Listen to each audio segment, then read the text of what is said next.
Our panelists are, and by the way, you can subscribe to YouTube, our YouTube channel right now. Anytime during the program, please come in and subscribe to us. Our guests are Tanya Acker, the Democratic strategist, attorney, and commentator. Andy Dean, the nationally syndicated radio host. He hosts America Now with Andy Dean, and he's the youngest candidate ever to compete on The Apprentice. Rachael Harris is the actress and comedian. She was at the 2012 Republican convention as a member of the Creative Coalition. And to add a public relations expertise to our session, Howard Bragman, vice chairman of Reputation.com, PR and communications expert. And with us over at the social network site is David Begnaud. David is a social media expert. He's the host and executive producer of Aura TV's new social media show, NewsBreaker. And for more information on that, follow NewsBreaker on Facebook and Twitter. All right, let's go around. Tanya, how did this go tonight? That was a fun debate, Larry. I think that the president demonstrated his clear mastery over the nuances of foreign policy. American foreign policy is not simply a video game, whereas Governor Romney said we just go after the bad guys. Interesting, he said, I want to go after the bad guys, but he said he would ask Pakistan for permission in order to kill Osama bin Laden. That being said, I think that, you know, what Mitt Romney had to do tonight was to not really blow it, and I don't think he blew it. But again, I think that this president has a much stronger command of foreign policy. He knows how to get things done. Was it lively, in your opinion? Yeah, it was lively. Andy? I scored the first debate a win for Romney, clearly. A second one a draw, and then the third one a draw. It depends on your perspective. Romney was coming out softer because he wants to appeal to independent women. But you look at this president, I mean, he's been a nightmare in foreign policy. I personally wish that Romney went a little stronger on him. A nightmare. Yeah. That killing Osama was just nightmarish. I think Romney should have been stronger? Should have been stronger on Obama, especially when it comes to Iran. I mean, if Obama gets reelected, God forbid, Iran will have a nuclear weapon in the next 4 years. That's a guarantee. But he did certify that he would be strong for Israel. Well, you got to remember, look, Obama's gifted with rhetoric. Nobody can, you know, that's obvious. But it's his policies that are different. As he said, when he was president of the United States, his first trip, Egypt. His first interview, Al Jazeera, but then where did he not visit? Israel. They get those messages. This is not a joke. This is serious stuff. And besides Al Qaeda, you know, we brought up the other second threat to national security, and that's our national debt, national deficit. And talk about a guy who just doesn't even think that that's a problem. Is Barack Obama. It was a lively debate? It was okay. I thought last one was livelier, but this one was okay. It's just, you know, foreign policy it's nuanced, so it's not as exciting. Why are Americans? This is annoying to me as a moderator, host for many years, less interested in foreign policy. Because this is true. You can look at ratings. Yeah, I mean, it's not as sexy or as easy to understand. It takes effort, discipline, and historical knowledge. I mean, to understand what's going on in Syria is a complex phenomenon. It's not just as simple as I can't get a job, who's going to help me? So since it's complex, we don't want to know about it. Correct. That's a statement, isn't it? Yeah. Rachel, what did you make of tonight? Well, I thought it was, I understand. I thought it was a joke. No, I'm kidding. I mean, I thought that it was a really great debate. I thought that Romney was very sweaty.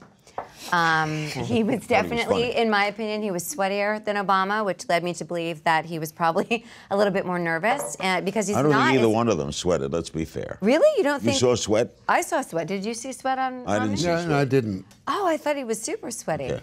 Like really coming down. All right, so I'm not going to belabor the point, but I thought he was sweaty. He was not sweaty. Okay. He was, but then he was. There he was. Hey, let's go back and check the tape. Can we please go back and check the tape? All right. You win because you're moderator and you're Larry King and I love you. Okay, but the other thing is that I felt like Romney, he just can't match him in foreign policy, and so when you can't match the president on foreign, no, I felt like Romney couldn't match Obama on, and I almost said, and the best line of the night was poor Bob Schieffer when he said, Osama's bin Laden. That was, we all took a big gasp on that. But I also feel like if you can't keep up with the foreign policy of Obama, then you go to the economy. You know, I just kept thinking he kept defaulting to the economy. Which Howard predicted both would do tonight. Right. Yeah. You did. Howard, now from a public relations aspect, how did these candidates do tonight? Okay, well, first of all, you took notes, I noticed. I did. We said on the pre-show, listened for women's issues, listened for the economy. We had a lot of that. I would guess probably 20 minutes out of the debate at least. I mean, the last question before the finale was about teachers, and they're talking about how much they love teachers.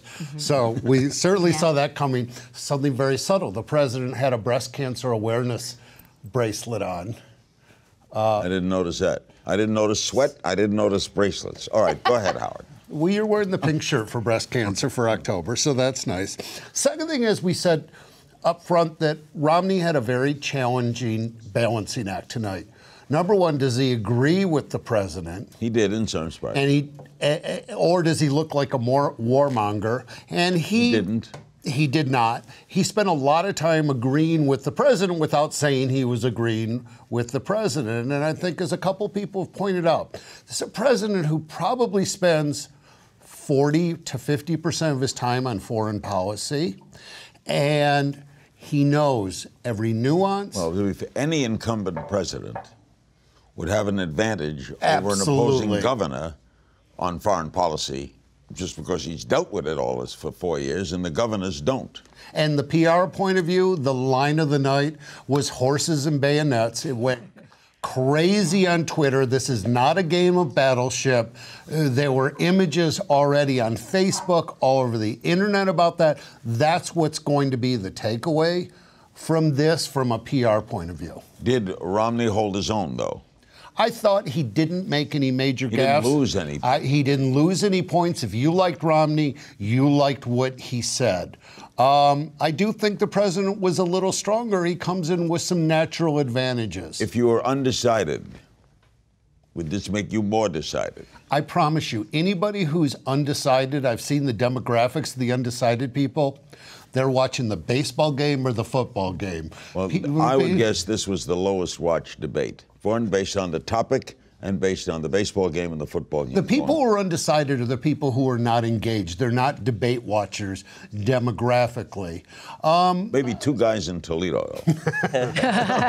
All right, let's go over to the social network area and our host, David Begnaud. David, what are we seeing? Larry, I just got a text from my producer actually telling me so far tonight we've got 5 million tweets over the course of the night, even with the fact that we had a football game and a baseball game. Is that more than in past debates? It's a little bit less, but still impressive given the fact that we had a lot to watch tonight in the way of sports. All right, looking live now, the president, 15,000 tweets per minute as we come on the air. He virtually tied with the governor. The governor had a slight advantage throughout the night. The president just dropping to 13. Help me with this so I understand this. Yep. Does this mean the tweets were pro-Obama, pro-Romney, or just tweeting? What does it mean? It's just tweeting in general, Larry. This is not tweeting pro in general. Or for. So imagine being at home and the president mentions horses and buggies and bayonets and battleships, and you just think that's great, and so you start tweeting. When that happens, we watch to monitor the spikes. What so if watch you hated this. the line? Would you also tweet? You would. So you don't know if the tweets are pro or con? This is not pro or for. This is simply buzz volume. Okay. You got it. All right. So let's watch from the start of the debate. The president mentions you seem to want to import the policies of the 1980s. That's directed toward the governor. He climbs to about 30,000 tweets per minute. Romney fires back and says, attacking me is not an agenda. He spikes. He hits around about 35,000. We start to go, we're 45 minutes into the debate. Romney mentions, I will not cut the military budget. He jumps to about 33,000 tweets per minute. Remember, Larry, this is people watching in real time. Obama mentions education and Romney's education achievements in Massachusetts. And the governor says, he starts touting the great things that happened, and the president fires back and says, that happened to you before you were in office. He starts to go up, but watch this. Then Obama mentions we have fewer horses and bayonets. It's not a game of battleships. It was the biggest. That was concerning. So if you tuned this late, yep. The reduction that Romney had said the Navy was lower now. Right. 1914. And it was the biggest spike of the night. He climbed to 50,000. Started to go down. Romney mentioned Obama's apology tour. That got some tweets. When they talked about Osama bin Laden, and Obama said he would move heaven and earth, and he did, he said, to get Osama bin Laden, he really started to peak. And finally, when Romney said to Bob Schieffer's question, we're not going to divorce Pakistan, he jumped to about 35,000 tweets. So again, looking now live, the governor getting a little bit more tweets than the president tonight. tonight. Now, let's look at this. Over the course of the night, this is in real time in terms of buzz volume. What are people talking about more than anything else? China right now ranking first, followed by the economy and terrorism. Iran and Israel, which of course were mentioned tonight, followed by Libya and Afghanistan. But a lot of people, we heard China toward the end of the debate. That's what people are still talking about now. We want to remind you, if you're watching us on YouTube, you can go to our YouTube page. In the top left-hand corner, there is the orange subscribe button. You can see Larry's interviews. You can see some of my NewsBreaker segments. And Larry, when we come back, we posed a question on Reddit today to a lot of your viewers. What question would you like to ask the panelists here tonight? So we've got some good questions, and I'll have those when we come back. And we have some students who will be asking questions and making comments as well. Andy, what do you make of the social media impact? Well, look, I mean, you have a comment where the bayonets is the most popular thing, and it's like watching a video game. Yeah, well, it was a great comment. It was a great comment, but if you look at the reality of our Navy, we have 11 aircraft carriers, and we're spending 4% of our entire budget on national defense. That's a very low point in history. And the last time we've seen these cuts that Obama is about to bring in, the 1990s, what happened in the 1990s? It was, hey, we'll leave the Middle East alone. Don't worry, they'll take care of themselves. Then they bombed us in 1998 in Africa. What did we do to bin Laden? Nothing. Then the Cole bombing in 2000, nothing. And then we woke up Tuesday, September 11th, and we learned our lesson the hard way. When you cut defense spending, there's a price to pay. It's insurance on freedom, and if we don't pay that premium, we're going to get hit. Are you surprised, though, the Joint Chiefs don't want to? Well, no, the Joint Chiefs agreed to about $50 billion a year over the next decade. What the cuts are going to be are $100 billion over the next decade. And then Obama says, well, no, it's Congress that wants the cuts. That's not true. It was Congress that said, hey, you got to bring down the debt ceiling. So Obama said, okay, we're going to cut the military to bring down the debt ceiling so we can borrow more money. But it's the social welfare state that's unsustainable. It's just not sustainable. Part of that social welfare state that Andy's talking about are the veterans who, under this president and this administration, are getting more services. Their unemployment rate is higher than it's been previously. And so, it's interesting look, we can all play with and manipulate these facts. I know that the Romney campaign said that it was not going to be dictated by fact checkers. The reality is, and the fact is, the Joint Chiefs, they need a different type of military. They don't want a military from the 80s and the 90s. They want a military that is situated. Well, wait a minute. Because Leon Panetta, who's the Secretary of Defense, and we're not shooting ourselves in the foot. We're shooting ourselves in the head. They want a military that is constituted to deal with today's strategies and challenges. One of those strategies and challenges is knowing when you've got to, for instance, go into a sovereign state and say we're going to take out our public enemy number one, as this president did. I know that it's very convenient now to try to ignore that. But the bottom line is that when this president said, I'm going to kill Osama bin Laden, Nobody did it. When this president said, I'm going to get troops out of Iraq, he did it. When this president said, I'm going to refocus attention on Afghanistan, he did it. When this president said, I'm going to support Israel by increasing the funding for the Rocket Dome, which is protecting Israelis, from the incoming rockets, he did that. And so, you know what? I note that, you talk about how he didn't go to Israel like Mitt Romney did with Sheldon Adelson on his $100 million fundraising trip. Yeah, the president went to Yad Vashem to suggest that I find it so offensive what the right is trying to do to sort of suggest that this president is not as committed to Israel or Jewish Netanyahu, state. The leader of Israel. He said who's negotiate also at the 67 one of Mitt Romney's lines. very good friends. That's correct. Who's also one of Mitt Romney's very good friends. And if you want to suggest that we have to always defer to the head of a foreign state over our own president, no, you know what? I don't think we always defer to Israel. Well, clearly, you're correct, and Obama agrees with you. Hold on, let's understand. You would defer to the... Well, look, Netanyahu says we need to draw a red line. It's peace through strength. So if Iran doesn't know they're going to get attacked, they're going to keep spinning centrifuges. If I were them, I would do that. What does the red line mean? 90% enrichment of uranium. And the reason why that's important, Larry, is because that's an above-ground attack. You can attack them when they're spinning their centrifuges. As soon as they hit 90%, what Joe Biden said is, hey, well, they don't have an explosive device yet. I can put it in a suitcase beneath ground. It doesn't matter. But Romney said he wouldn't start a war there. Well, he was trying to appeal to women in Ohio. But is it true or not? What, did he believe it or not? Romney will set a red line. Absolutely, he's going to set a red line. But he's smart not to say it tonight. You need to win an election before you become president. But he said tonight he would not start a war in Iran. Well, he's going to set a red line, though. He's appealing. He's saying, I'm not going to start a war in Iran. What is he going to say? I'm going to start a war in Iran? They're bringing the war to us. We have no choice. Rachel, how do you think the Iran thing went? Well, I think without the sweat. Without the sweat. I think I liked it when he went through and he talked about the trips that he went on.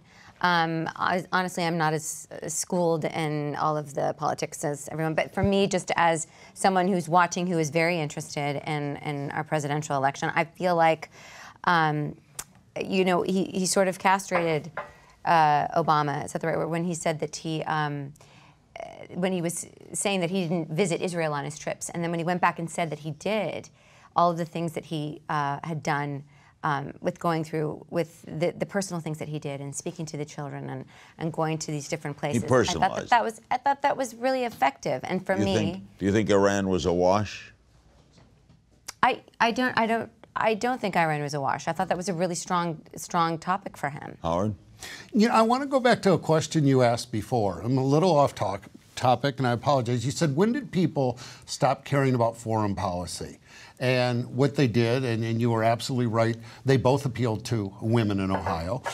You know, they spent a lot of time doing it.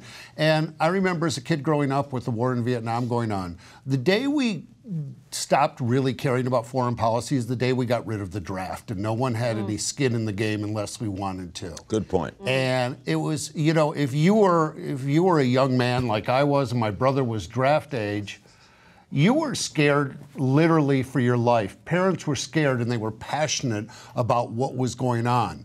It's easy not to be as passionate when there's no pain to pay during a war. Can we say tonight, Andy, that the people who watched really tonight were wonks, people who are firmly for one or the other, and people who are really committed to foreign policy? If not, you were watching the Bears play the Lions, or the Cardinals play the Giants. I think I agree with that, and I think if someone understands foreign policy, they're probably a Romney guy. If they don't, they're probably an Obama person. You know, I'm sorry, Larry. I just can't take any more of this. First off, take it. You got more time.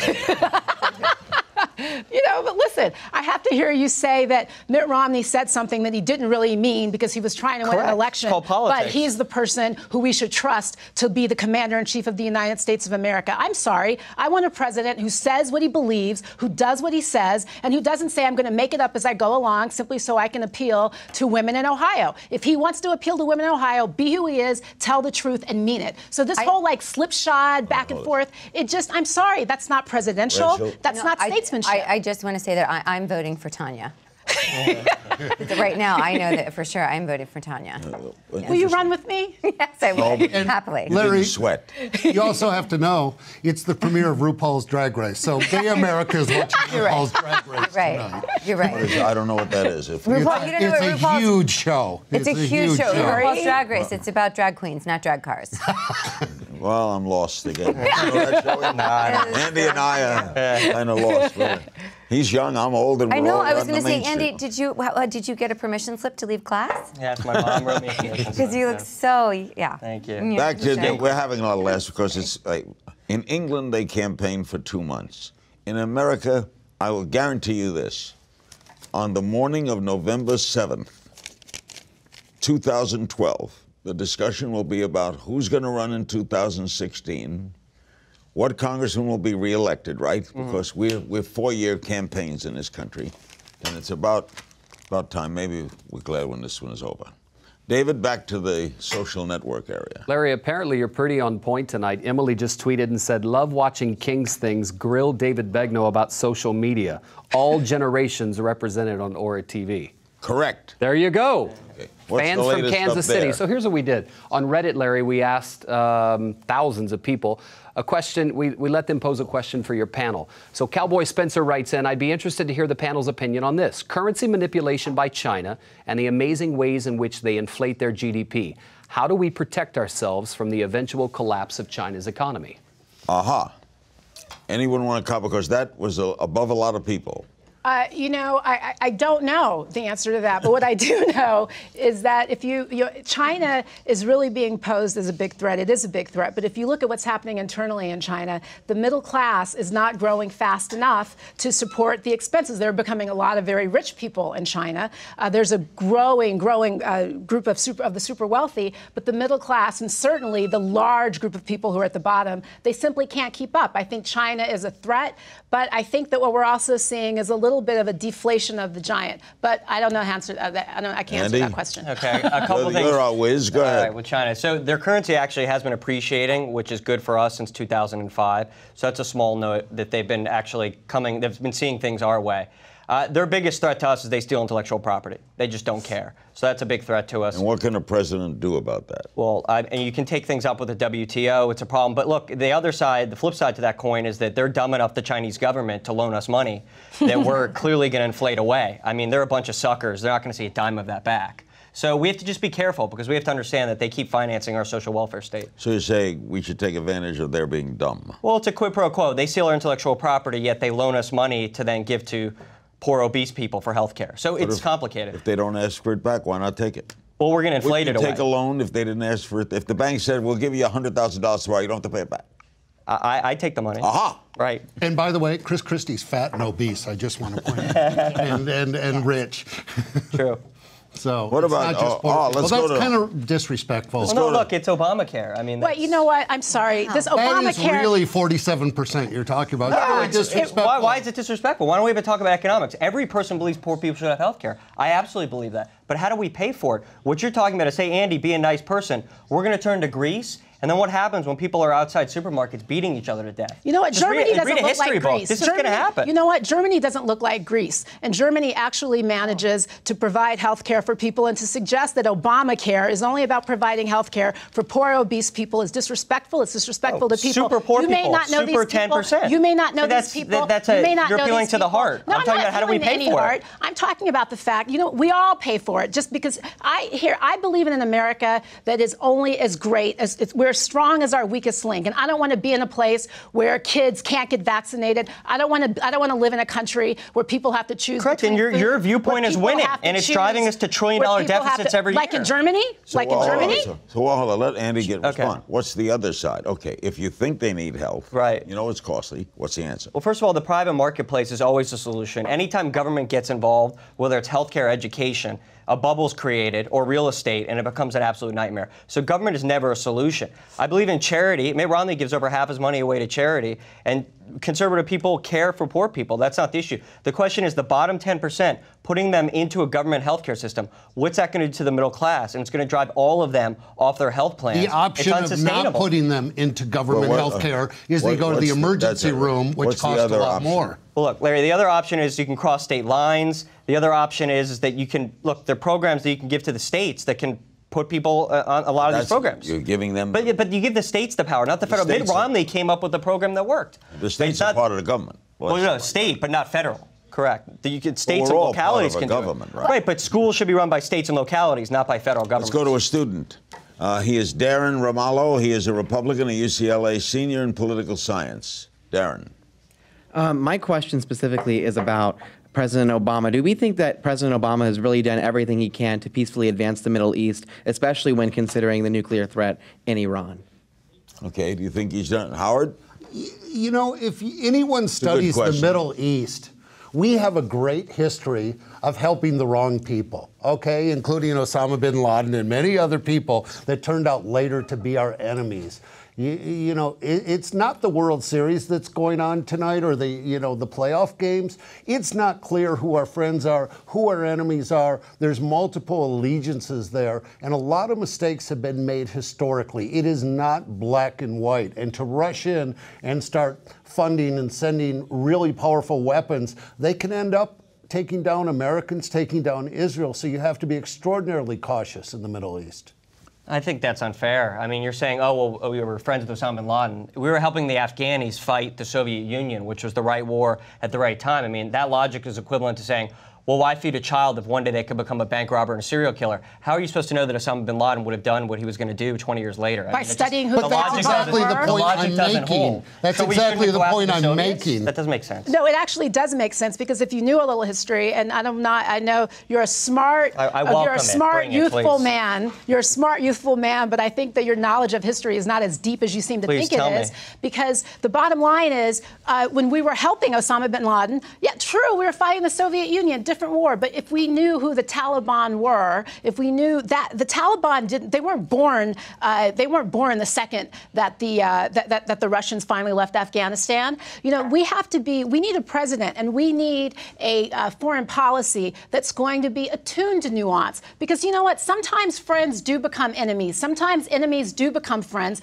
And if you want to go into a foreign policy and treat it like a game of Monopoly, or better yet, a game of Battleship, and say, well, you know what? I'm only going to look 5 years behind me, and I'm going to look 2 months in front of the road, and I'm going to base a foreign policy based on that. It just isn't workable. The world is fluid, and the world is in flux. Nothing you said made any sense to me.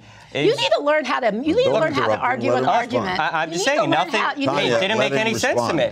Okay, the Mujahideen, who we were supporting 1980 to 1989 before they drove the Soviets out, had nothing to do with the Taliban. The Taliban took power in 1996 to 2001, and they were forced out in October of 2001. They were in power for 5 years in Afghanistan, the Taliban. So these aren't equivalent arguments. I just don't get that. No, but what Howard was not in power in the 80s. No, the point I made that you apparently didn't understand was that in order to develop an effective and to craft an effective foreign policy, as Howard pointed out, you have to be aware of the fact that especially in the Middle East, strategic alliances change. As Howard pointed out, we have been in bed with a lot of the wrong people for a long time. We've had history. I mean, Saddam Hussein, a lot of the guns that killed us, we gave to there was a war, Iran and Iraq. Fought a war in 1980 to 1988. But the thing is, look, Germany, back in the 30s went insane, but now they're our best friend. Does that mean 40 years from now they could go insane too? So we shouldn't have, relations with Germany? No, but you can't predict the future. but we need to know who they're talking to. Do the best that you can. Whether it's Germany or Egypt or Jordan. You want to get in? All right. I don't want you to dominate this. You want to get into this, Rachel? Do you have a comment? I just want to say I think we definitely need to have relations with Germany. I'm a big fan of Germans. The bratwurst. We love the bratwurst. We love the sauerkraut. And getting a little out of hand. I'm getting way over my head. It's been a long campaign. I know. David? This is a good little catfight you're refereeing, Larry. It's fun to watch. I'm trying to do my best. You're doing a good job. So, of course, as we were watching the debate, monitoring the tweets as they were coming in. Millions so far tonight. Not the most we've seen of all the debates, but pretty impressive given that football and baseball were on tonight. So overall, former Obama White House Assistant Secretary of Public Affairs Philip Crowley tweeting 30 minutes in, not a major substantive disagreement between the two candidates on foreign policies. Journalists for the Washington Post tweeting Obama as political brawler, a very rarely seen side of him. He's out in full force tonight. Ed Henry, Fox News White House correspondent, tweeting, bottom line, Mitt wants to be moderate and mistake-free in the final look before tens of millions of people. Ezra Klein, who tends to lean left, the journalist Ezra Klein tweeting, Barack Obama is winning this debate by being George W. Bush. And Laura Ingraham. We all over the board tonight. And Laura Ingraham, the conservative radio talk show host, tweeting, Obama uses every opportunity to slam Romney. Again, not an agenda. Romney needs some great one-liners, not just stump speech. So again, we saw millions of tweets coming in tonight, Larry, as we were watching them. On Twitter, we really couldn't tell. Some people were saying the last debates were more fun, more entertaining, the Big Bird debates. Remember, Larry, Twitter tends to be fun for people at home. They react. They have a feel. When Bob Schieffer said Obama bin Laden, people went crazy on Twitter. Crazy.